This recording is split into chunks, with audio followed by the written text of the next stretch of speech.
Hey, Cowboy Nation, this is Cowboys abroad. This is Cowboys abroad. So, uh, preseason is up on us. Is up on us. The Cowboys getting ready to play their first preseason game, and I guess with all but starting out, starting out with our first preseason game. I guess the first question is who we're looking forward to seeing in the preseason game, who we're evaluating, and this is really an opportunity, a job opportunity for some of our young guys, a job interview with the Cowboys and other teams.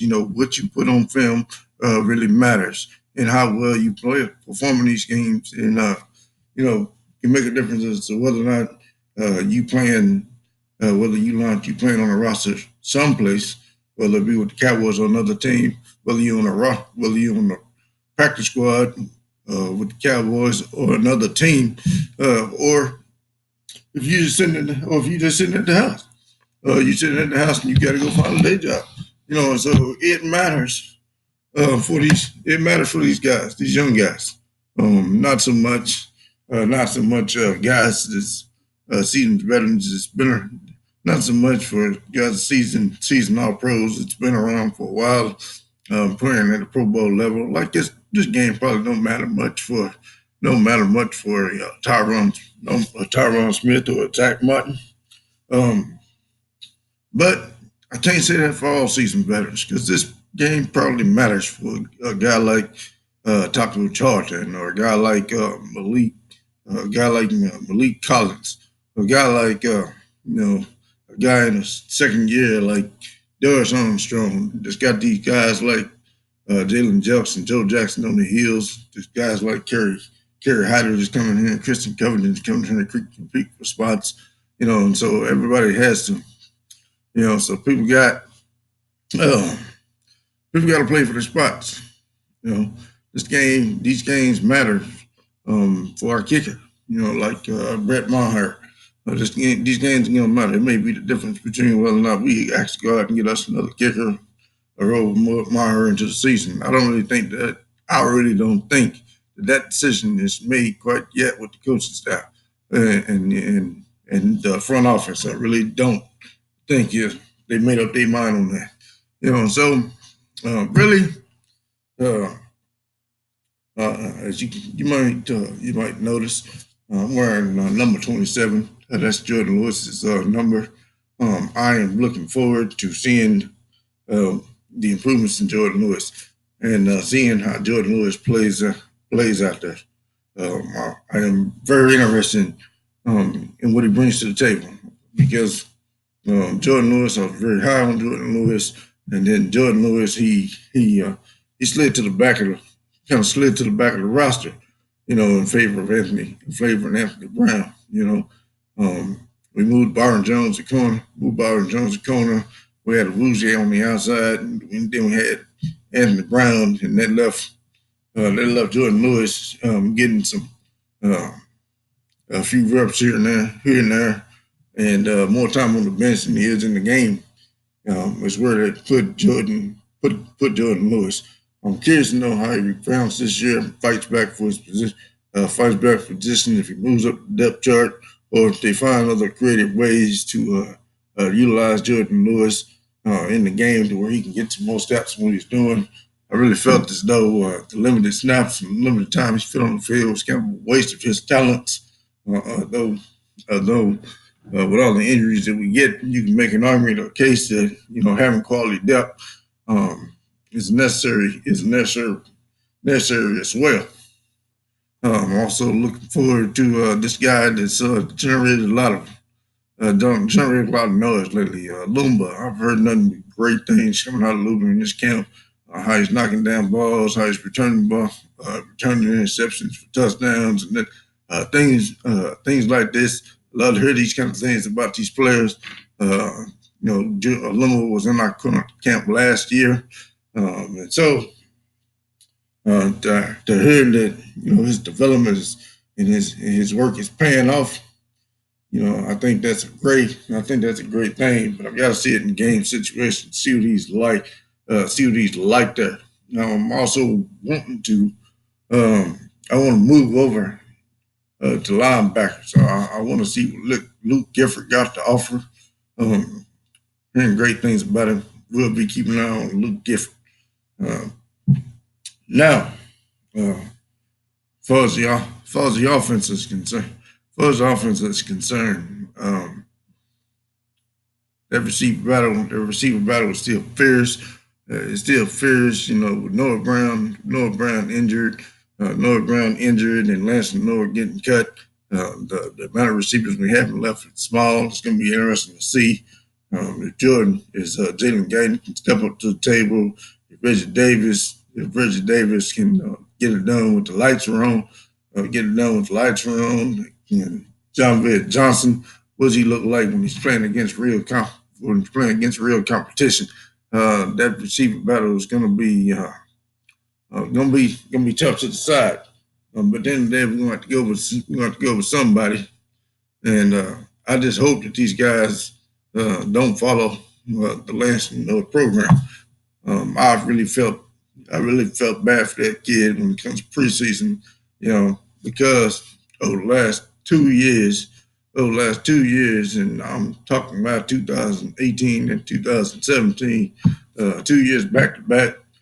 Kid had a great camp, showed hands, was doing very well, and you get him in preseason, and you turn the lights on, and he would have some type of mishap. He would fumble a kick return or a punt return, or have a late hit or do something ridiculous. That played himself off the roster in preseason time, and he did that. In preseason games twice in a row. 2018, I could have sworn Lance Noah was going to make the roster, and then in the final preseason game, he had about three blunders that played himself off the roster. And I hope that none of our new guys fall in that program. When the lights come on, they can get it done. That's what we need. That's what we want. We won't accept anything less. Now, one, I'm not really worried about the tight end. Not really worried about the tight end situation anymore. Probably won't pay much attention to that match.